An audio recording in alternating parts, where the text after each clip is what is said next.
como é que eu posso definir de fato sarcopenia?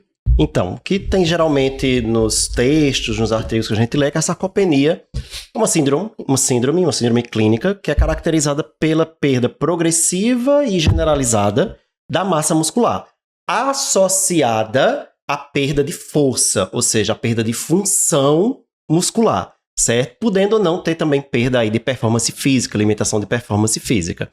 É uma definição que principalmente hoje em dia, ela já é polêmica, já é assim, discutível, porque coloca a perda de massa muscular como se estivesse à frente, né?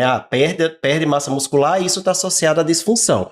Cada vez mais a gente sabe que a questão da perda de força, que a disfunção muscular, ela seria mais importante como um critério do que a própria perda de massa muscular. Como a gente vai ver até para dar o diagnóstico, né, a gente pode ali fazer alguns testes ambulatoriais que não envolvem a quantificação da massa muscular, mas envolve a avaliação da qualidade, da função daquele músculo. Né? Então, assim, conceitualmente, classicamente, tradicionalmente, a gente fala nessa perda de massa muscular. Mas hoje, a gente tem que ter em mente que é muito mais importante a perda de força, a disfunção do músculo. Ok. Até porque, assim, quando a gente vai falar um pouquinho mais para frente do diagnóstico, mas, assim, dependendo do método que você usar para avaliar, ele pode falhar em algumas situações particulares. Aquele paciente que tem algum conteúdo de gordura intramuscular aumentado, às vezes ele vai ser lido por algum aparelho como massa magra junto, né?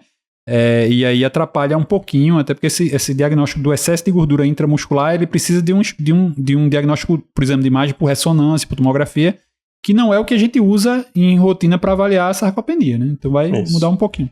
A gente pode bater aqui, então, que é um conceito que envolve critérios quantitativos e qualitativos. Isso. Certo? E que o qualitativo, ele cada vez ganha mais força em relação ao quantitativo. Isso. Perfeito. Né? E aí é uma síndrome que, assim, não é só o paciente estar fraco sem força, né? Ele vai estar associado a uma série de complicações, né? Desde diabetes, complicações cardiovasculares, até osteoporose, aumento de risco de fratura. Então é uma condição que afeta também, de certa forma, outros tecidos, outros órgãos.